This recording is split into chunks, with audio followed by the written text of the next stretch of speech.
अस्सलाम वालेकुम second year students, मैं हूं Abdul Razak. Chapter 17 physics of solids में हम magnetic properties of solids discuss कर रहे हैं और इसी सीक्वेंस में आज हमने हिस्टैरिसीस लूप की डिटेल डिस्कशन करनी है। सो चलते हैं अपने व्हाइट बोर्ड की तरफ। डियर स्टूडेंट्स, हम चैप्टर 17 फिजिक्स ऑफ सॉलिड्स में मैग्नेटिक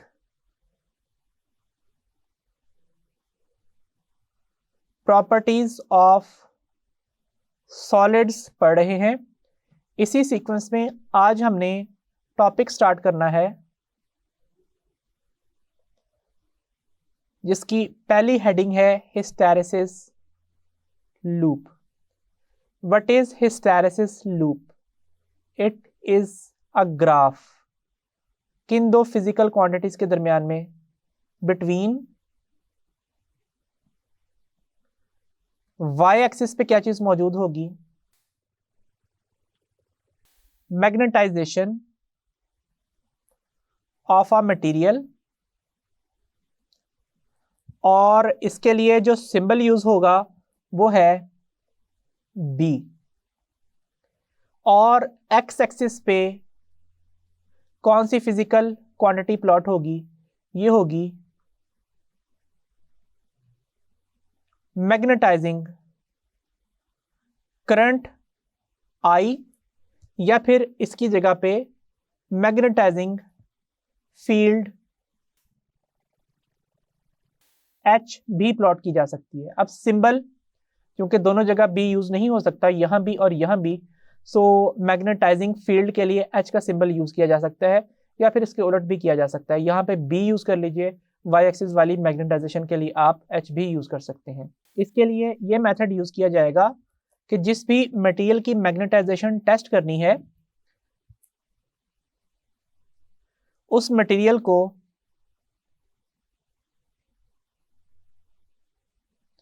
प्लेस किया जाएगा किसी इलेक्ट्रोमैग्नेट के अंदर इस तरह से,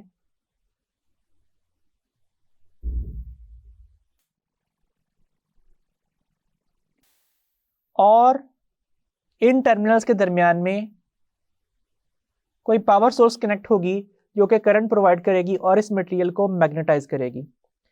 अब इसके बाद इसकी विसिनिटी में एक और कॉइल मौजूद होगी जिसके अंदर कोई कोर भी मौजूद हो सकती है। अब ये जो मैं सेकंड नंबर पे कॉइल ड्रॉ कर रहा हूं, ये आगे मैग्नेटाइजेशन मेजर करने के लिए सिग्नल प्रोवाइड करेगी। फॉर एग्जांपल, अगर ये मटेरियल मैग्नेटाइज हो चुका है और यहाँ पे नॉर्थ पोल और इधर साउथ पोल बन चुका है, तो जैसे ही ये मैग्नेट वाइब्रेट करता हुआ नेक्स्ट कॉइल के करीब जाएगा तो वो इसके सामने नॉर्थ और साउथ बनाएगी। उसके लिए ये टर्मिनल प्लस और ये माइनस बनेगा, और इस तरीके से इस मटेरियल की मैग्नेटाइजेशन सेकेंडरी कॉइल तक पहुंचेगी। आगे लगा हुआ कोई भी सर्किट इस स्ट्रेंथ को रिकॉर्ड कर लेगा। अब वो मशीन जो कि ये काम करती है उसका नाम है वाइब्रेटिंग सैंपल मैग्नेटोमीटर, या फिर VSM। सो जिस सैंपल की मैग्नेटाइजेशन चेक करनी होती है उसे हम किसी कॉइल के अंदर प्लेस करते हैं। कॉइल मैग्नेटाइजिंग करंट प्रोवाइड करती है या मैग्नेटाइजिंग फील्ड प्रोवाइड करती है। इसके साथ साथ ये सैंपल पूरा वाइब्रेट करता है, टू एंड फ्रो मोशन करता है, और नेक्स्ट लगी हुई एक कॉइल में इंड्यूस होने वाली EMF या फिर इंड्यूस होने वाला करंट इसकी मैग्नेटाइजेशन की स्ट्रेंथ के बारे में हमें इंफॉर्मेशन देता है। नेक्स्ट स्टेप यह है कि ग्राफ प्लॉट कैसे होगा। इसके लिए वाइब्रेटिंग सैंपल मैग्नेटोमीटर का डिजिटल वर्जन अगर किसी कंप्यूटर से कनेक्टेड है तो वो डिफरेंट कॉलम्स के अंदर मैग्नेटाइजिंग करंट या फिर मैग्नेटाइजिंग फील्ड का डेटा रिकॉर्ड करेगा, और नेक्स्ट कॉलम में magnetisation of the material being analysed, उसकी मैग्नेटाइजेशन की वैल्यू जो कि सेकेंडरी कॉइल में इंड्यूस होने वाली EMF या फिर इंड्यूस होने वाले करंट से एस्टिमेट की गई है, वो रिकॉर्ड करेगा। सो इस कॉलम में large number of values record हो जाएंगी। उसके बाद कंप्यूटर सॉफ्टवेयर जैसे ओरिजिन, ग्राफ प्लॉटिंग सॉफ्टवेयर है, या फिर इस तरह के और सॉफ्टवेयर यूज किए जाएंगे और कंप्यूटर के अंदर ग्राफ ड्रॉ कर लिया जाएगा। या फिर अगर बहुत कम वैल्यूज मौजूद हैं मैग्नेटाइजिंग करंट या फिर फील्ड की मैग्नेटाइजेशन के अगेंस्ट, तो फिर ये काम मैनुअली भी किया जा सकता है, लेकिन यूजुअली ये वैल्यू थाउजेंड्स में होती हैं, तो उसको मैनुअली प्लॉट करना बहुत ही मुश्किल काम होता है। सो ये काम कंप्यूटर सॉफ्टवेयर करते हैं। या फिर नेक्स्ट ये काम इस तरह से हो सकता है कि आप कोई specially designed cathode ray oscilloscope use करें। हम ये बात जानते हैं कि किसी कैथोड रे ऑसिलोस्कोप की जो वाई डिफ्लेक्टिंग प्लेट्स हैं, वाई और वाई प्राइम्स, इनके ऊपर एक्सटर्नल सिग्नल प्रोवाइड किया जाता है, जबकि जो एक्स और ex prime horizontal deflecting plates हैं, इनके ऊपर इंटरनल सिग्नल होता है यूजुअली, और टाइम बेस्ड जनरेटर होता है और साटूथ वोल्टेज होता है।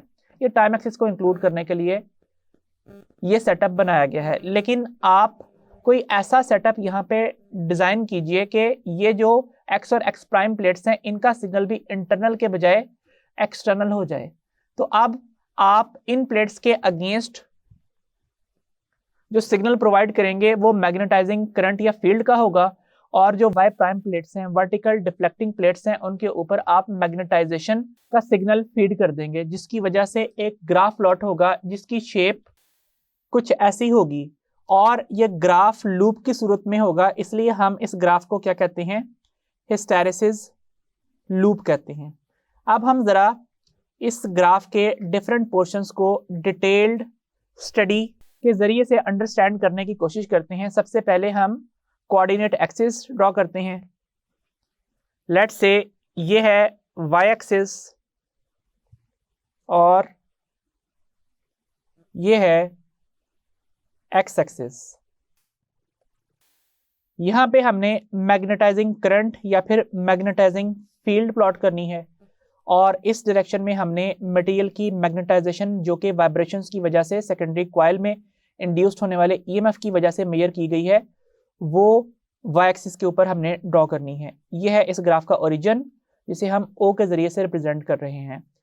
और इसके अलावा जिस मटेरियल को हमने डिस्कस करना है, जिसकी मैग्नेटाइजेशन चेक करनी है, वो मटेरियल इस तरह से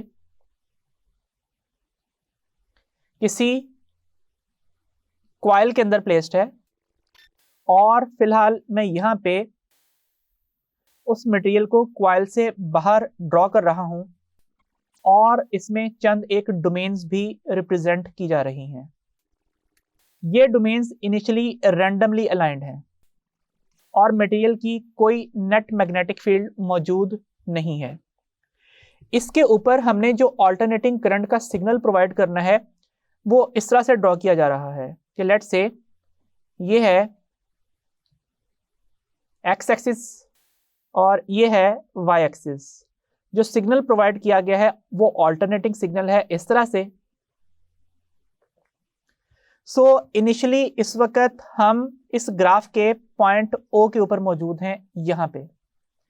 सो फिलहाल इस कॉइल में से कोई करंट फ्लो नहीं कर रहा और डोमेन्स रैंडमली अलाइंड हैं। इसका मतलब है कि ग्राफ के अंदर ना ही कोई मैग्नेटाइजिंग करंट है, ना ही कोई मैग्नेटाइजेशन ऑफ मटेरियल है, जिसकी वजह से करंटली हम ओरिजिन पॉइंट ओ के ऊपर मौजूद हैं। अब जैसे जैसे इस ग्राफ के अंदर ये करंट की वैल्यू बढ़ेगी, वैसे वैसे अगर करंट इस डायरेक्शन में फ्लो कर रहा है तो ये नॉर्थ और ये साउथ बनेगा, और ये जो डोमेन्स यहाँ पे ड्रॉ की गई हैं ये ज़्यादातर अप्लाइड मैग्नेटिक फील्ड की डायरेक्शन में अलाइन होना स्टार्ट कर देंगी, और मटेरियल नेट मैग्नेटिक फील्ड एक सर्टेन डायरेक्शन में देना स्टार्ट कर देगा। सो अब जैसे जैसे करंट बढ़ रहा है वैसे वैसे मैग्नेटिक फील्ड जो मटेरियल की जनरेटेड है, दैट मीन्स मटेरियल की मैग्नेटाइजेशन, वो भी इंक्रीज कर रही है, जिसकी वजह से हम पॉइंट ओ से ट्रेस करते हुए लाइन को इस तरह से ड्रॉ करेंगे विद स्लाइट डिक्रीजिंग स्लोप। ये स्लोप डिक्रीजिंग क्यों है? इसकी वजह यह है कि जैसे जैसे करंट बढ़ रहा है मजीद अलाइनेबल डोमेन्स की तादाद या नंबर कम से कम होता चला जा रहा है। फॉर एग्जाम्पल ये केस आ चुका है, अब मजीद अलाइनमेंट की गुंजाइश ही बहुत कम है, जिसकी वजह से एक टाइम ऐसा आएगा कि आप मैग्नेटाइजिंग करंट को जिस कदर मर्जी बढ़ाते चले जाएं, मैग्नेटाइजेशन नहीं बढ़ेगी क्योंकि तमाम अलाइनेबल डोमेन्स अलाइन हो चुकी होंगी। सो इस पॉइंट को हम पॉइंट ए का नाम देते हैं। ये जो पॉइंट ए है ये करस्पॉन्ड करता है किसको? सैचुरेशन मैग्नेटाइजेशन को, कि जितनी भी अलाइनेबल डोमेन्स हैं वो अलाइन हो चुकी हैं। अब फर्दर ये जो ऑल्टरनेटिंग करंट प्रोवाइड किया गया है ये आगे प्रोसीड करेगा और इस पॉइंट के ऊपर आएगा। सो इससे क्या होगा कि ये करंट की स्ट्रेंथ जो हमने यहाँ पे इस कॉइल में फ्लो करवाया है वो इंस्टेंटली जीरो हो जाएगी और फिर डोमेन्स फ्री टू रोटेट होंगी। तो नतीजा क्या होगा कि ये जो डोमेन्स यहाँ पे एक ही डायरेक्शन में अलाइन हो चुकी थी ये अब रैंडमली अलाइन होने की कोशिश करेंगी, लेकिन अब भी कुछ ना कुछ net magnetic field initial direction में बच जाएगी। जैसे मैंने आपको एग्जांपल दी थी कि जब आप किसी नीडल को या किसी स्क्रू ड्राइवर को मैग्नेट से टच करते हो तो थोड़ी देर तक वो खुद ही मैग्नेट रहता है, दैट मीन्स वो मैग्नेटिक फील्ड को रिटेन कर लेता है। तो इसका मतलब ये हुआ कि हमने मैग्नेटाइजिंग करंट को तो फॉर द इंस्टेंट डिक्रीज करते हुए जीरो कर दिया है, यहां पे ले आए हैं, लेकिन जो मैग्नेटाइजिंग फील्ड है वो यहां जीरो तक नहीं आई। इसका मतलब क्या हुआ? इसका मतलब ये हुआ कि मैग्नेटिक फील्ड मटेरियल की कंप्लीटली खत्म नहीं हुई, इसलिए ग्राफ वापस इसी लाइन पे चलता हुआ ओरिजिन पे नहीं आएगा बल्कि इस तरह से ट्रेस होता हुआ y एक्सिस के ऊपर इस पॉइंट तक पहुंचेगा जिस पॉइंट को हम r का नाम असाइन कर रहे हैं। और r क्या रिप्रेजेंट कर रहा है? ये रिप्रेजेंट कर रहा है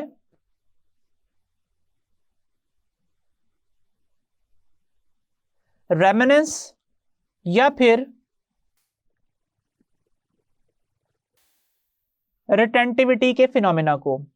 ये फिनोमेना क्या है? ये फिनोमेना ये है कि आपने मैग्नेटाइजिंग फील्ड या मैग्नेटाइजिंग करंट को तो डिक्रीज करते हुए जीरो कर दिया है, लेकिन मटेरियल पूरी तरह से डीमैग्नेटाइज नहीं हो सका, उसने अपनी इनिशियल डायरेक्शन ऑफ मैग्नेटाइजेशन को रिटेन किया है, इसलिए ये फिनोमेना रिटेंटिविटी कहलाता है। या फिर इसमें अभी भी magnetic domains initial direction of magnetization में रिमेनिंग है, इस वजह से इस फिनोमेना को रेमनेंस भी कहा जाता है। अब अगर हमने इस रेमनेंस को एलिमिनेट करना है तो मुझे यहां पे इस रिवर्स करंट को कंसीडर करना पड़ेगा। इस रिवर्स करंट के पॉइंट को C कहा जा रहा है।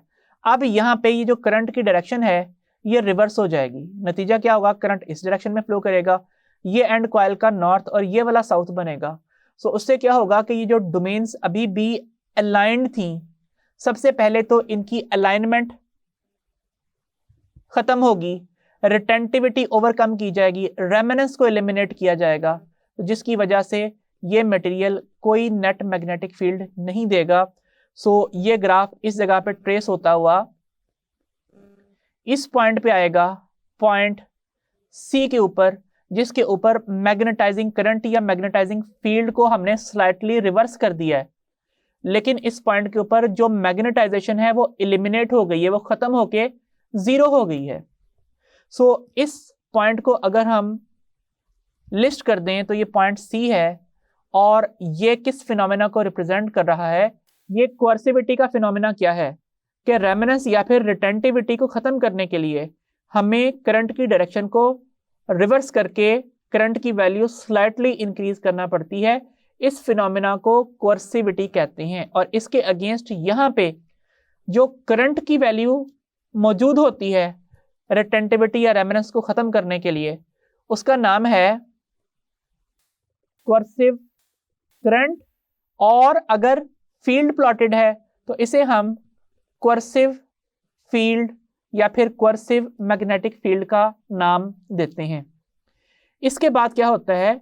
इसके बाद इस ग्राफ में ऑपोजिट पीक आती है, A प्राइम आता है। इस सूरत में क्या होता है?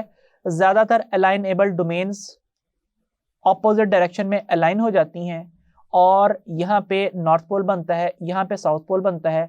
ग्राफ ट्रेस होता हुआ इस पॉइंट पे आता है इस तरह से। इस पॉइंट को ए प्राइम का नाम दिया जा रहा है। ये ए प्राइम भी सैचुरेशन को ही रिप्रेजेंट करता है, सैचुरेशन मैग्नेटाइजेशन को, लेकिन ये सैचुरेशन मैग्नेटाइजेशन ऑपोजिट डायरेक्शन में होती है। फिर उसके बाद यहाँ पे ये वाला पॉइंट आता है। ये वाला पॉइंट जब पहुंचता है तो यहाँ पे फिर से रेमनेंस या रिटेंटिविटी मौजूद होती है ऑपोजिट डायरेक्शन में, इसलिए यहाँ पे हम आर प्राइम को भी लिस्ट कर लेते हैं। तो चूंकि मैग्नेटाइजिंग करंट खत्म हो गया है तो ये मैग्नेटाइजेशन भी खत्म हो जानी चाहिए थी। कुछ डोमेन्स डिसअलाइन हो भी जाती हैं, लेकिन चंद एक डोमेन्स अपनी इनिशियल डायरेक्शन ऑफ मैग्नेटाइजेशन को रिटेन करती हैं, उनमें अभी भी मैग्नेटिज्म रिमेनिंग होता है। और इसको ख़त्म करने के लिए फिर हमें इस ऑल्टरनेटिंग करंट के नेक्स्ट साइकिल की स्लाइटली ऑपोजिट वैल्यू को स्टडी करना पड़ता है, जिसे यहाँ पे सी प्राइम लिखा जा रहा है। तो अब जब करंट की डायरेक्शन को फिर से हमने रिवर्स किया है तो इस पॉइंट के ऊपर आके सी प्राइम वाला पॉइंट आया है। इस सी प्राइम के पॉइंट को भी हम लिस्ट कर लेते हैं। ये अगेन कोर्सिविटी, कोर्सिव करंट और कोर्सिव फील्ड को करस्पॉन्ड कर रहा है, और इस तरीके से यहाँ पे ये लूप कंप्लीट हो जाएगी। तो इस लूप को हम क्या कहते हैं? इसे हम कहते हैं हिस्टैरिसीस लूप, जैसा कि हम पढ़ चुके हैं पहले भी। पॉइंट टू बी नोटेड ये है कि यहाँ पे ओ से ए तक का जो पाथ है वो सिर्फ एक दफा ट्रेस होता है, बाकी दोबारा ए से आर, आर से सी, सी से ए प्राइम, फिर आर प्राइम, फिर सी प्राइम और फिर ए, ये लूप रिपीट होता रहता है। सो इसका मतलब है कि पहले साइकिल के अंदर इस ग्राफ के 5 सेगमेंट्स होते हैं, लेकिन उसके बाद से 4-4 सेगमेंट्स इस ग्राफ के मौजूद होते हैं। अब हम यहाँ पे एक नेक्स्ट हेडिंग डिस्कस करने जा रहे हैं जिसका नाम है हिस्टैरिसीस। हमने ये ऑब्जर्व किया कि जब अप्लाइड करंट पॉइंट ओ से पॉइंट ए की तरफ आता है तो यहाँ पे सैचुरेशन अचीव हो जाती है इस पॉइंट तक आते आते इस तरह से। ये पॉइंट ए है। इसके बाद ये जो करंट की वैल्यू है ये डिक्रीज करके 0 कर दी जाती है, लेकिन मैग्नेटाइजेशन 0 नहीं होती। मैग्नेटाइजेशन खत्म करने के लिए हम करंट की डायरेक्शन को रिवर्स करते हैं, तो फिर जाके मैग्नेटिक फील्ड खत्म हो पाती है। उसके बाद नेक्स्ट पीक आती है ए प्राइम, जो लूप है वो ऑपोजिट पीक पे पहुंचती है इस तरह से। फिर से उसके बाद यहाँ पे रिटेंटिविटी या रेमनेंस वाला पॉइंट आता है जहां पे करंट 0 हो गया है लेकिन मैग्नेटिक फील्ड 0 नहीं हुई। ये बात नोट करने वाली है, याद रखने वाली है कि करंट पहले 0 हुआ है, मैग्नेटिक फील्ड अभी तक 0 नहीं हुई। अब करंट को ऑपोजिट डायरेक्शन में इंक्रीज किया गया है, तो फिर यहां पे नेक्स्ट रिवर्सल ऑफ करंट की वजह से मैग्नेटिक फील्ड 0 हो पाई है। तो ये पॉइंट सी प्राइम है और उसके बाद हम दोबारा से सैचुरेशन तक पहुंच जाते हैं। सो हमने ये देखा कि magnetisation B is lagging the magnetising current और फील्ड। आप करंट है तो I, फील्ड है तो H लिखा जा सकता है। ये फिनोमिना क्या कहलाता है? हिस्टैरिसीस कहलाता है। जाहिर बात है इसको हम इस तरह से भी डिस्क्राइब कर सकते हैं कि जो मैग्नेटाइजिंग करंट है या फिर मैग्नेटाइजिंग फील्ड है, ये लीड कर रही है, leads magnetisation B. This phenomena is called hysteresis. तो एक चीज हमने पढ़ी थी हिस्टैरिसीस लूप, जो ग्राफ का नाम है। नेक्स्ट है हिस्टैरिसीस। इसमें हमने ये बताया कि मैग्नेटाइजिंग करंट या फील्ड मैग्नेटाइजेशन को लीड करती है या फिर मैग्नेटाइजेशन लैग कर रही होती है मैग्नेटाइजिंग फील्ड या करंट से। तो इस फिनोमिना को, इस मजहर कुदरत को हम क्या कहते हैं? इसे हम कहते हैं हिस्टैरिसीस। अब नेक्स्ट टर्म जो हमने पढ़नी है वो है hysteresis loss. Hysteresis loss correspond करता है इलेक्ट्रिकल एनर्जी लॉस को during one complete cycle of alternating current को, जो किस काम के लिए यूज होता है, इन मैग्नेटाइजिंग अ मटेरियल। यहां पे सैचुरेशन मैग्नेटाइजेशन की बात हो रही है। Then demagnetising it, magnetising it again in opposite direction and to demagnetize it again. That means एक मटेरियल ने एक सर्टेन डायरेक्शन में नॉर्थ और साउथ बनाए हैं, इसको डीमैग्नेटाइज करना है, फिर ऑपोजिट डायरेक्शन में नॉर्थ और साउथ बनाने हैं, फिर से डीमैग्नेटाइज कर देना है, one complete cycle of AC में। तो उस दौरान जितनी इलेक्ट्रिकल एनर्जी वेस्ट होती है उसे हम हिस्टैरिसीस लॉस कहते हैं। ये फिनोमेना हम ट्रांसफार्मर के एनर्जी लॉसेस में पढ़ चुके हैं। एक लॉस था energy loss due to heat produced as a result of eddy currents, और नेक्स्ट था हिस्टैरिसीस लॉस, जिसको मिनिमाइज करने के लिए हमने सॉफ्ट मैग्नेटिक मटेरियल यूज करने का कहा था। अब इसके अलावा यहाँ पे इस हिस्टैरिसीस लॉस को एस्टिमेट करने का एक मेथड है, वो ये है कि जो एनर्जी लॉस है इलेक्ट्रिकल एनर्जी का, वो डायरेक्टली प्रोपोर्शनल होता है किसके, एरिया ऑफ हिस्टैरिसीस लूप के। क्या मतलब हुआ, लेट्स से हम ये कहते हैं कि हम दो मटेरियल्स के लिए हिस्टैरिसीस लूप ड्रॉ कर रहे हैं।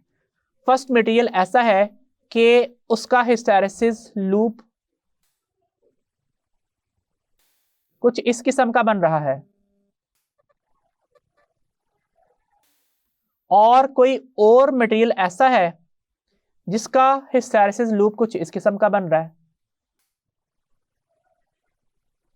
इनको ग्राफ्स 1 और 2 का नाम दे देते हैं।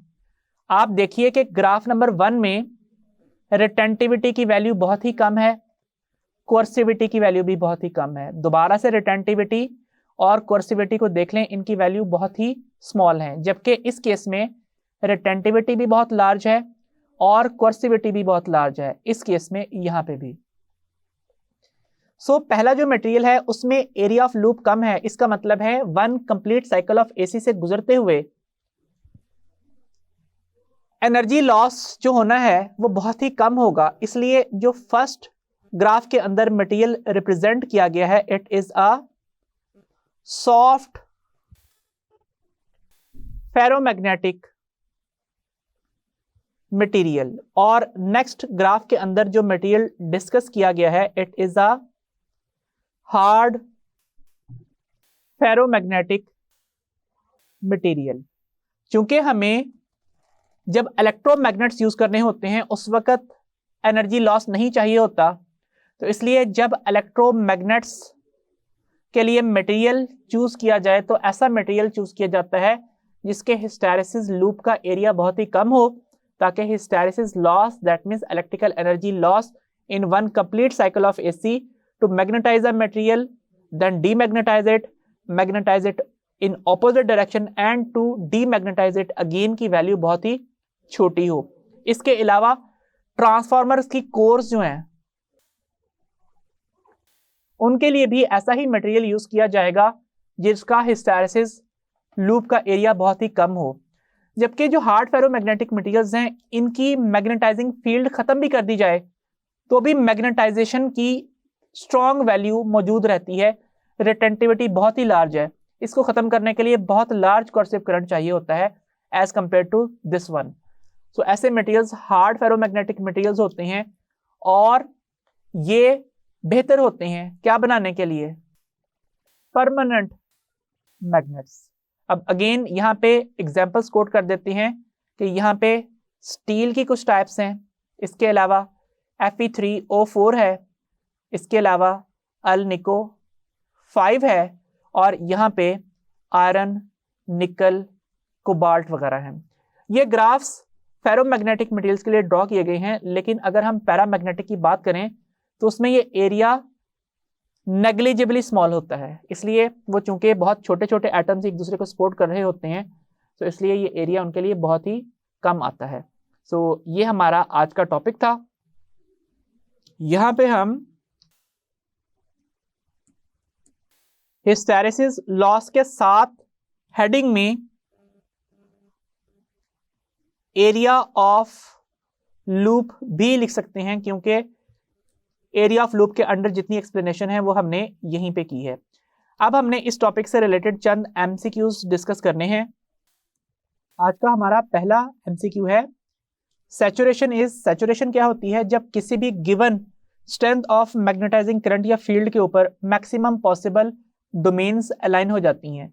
सो ऑप्शन बी करेक्ट है, the phenomena of arrangement of maximum possible domains in the direction of applied magnetic field.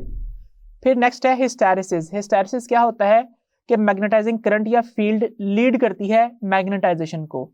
So A option correct है, the phenomena of lead of magnetising current and lag of magnetization. So ये option है।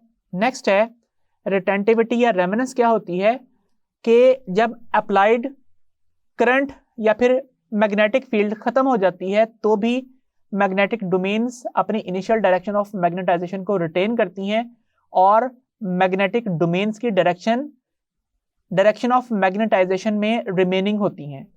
So option C correct है, the phenomena of left over magnetic field after removal of magnetic field. फिर next है कोर्सिविटी क्या होती है? कोर्सिविटी ये होती है कि रेमनेंस या रिटेंटिविटी को एलिमिनेट करने के लिए हमें करंट की डायरेक्शन रिवर्स करनी पड़ती है। So option D correct option है, the phenomena of reversal of current to eliminate left over magnetic field. So I hope आपको आज का टॉपिक अच्छे से समझ में आ गया होगा।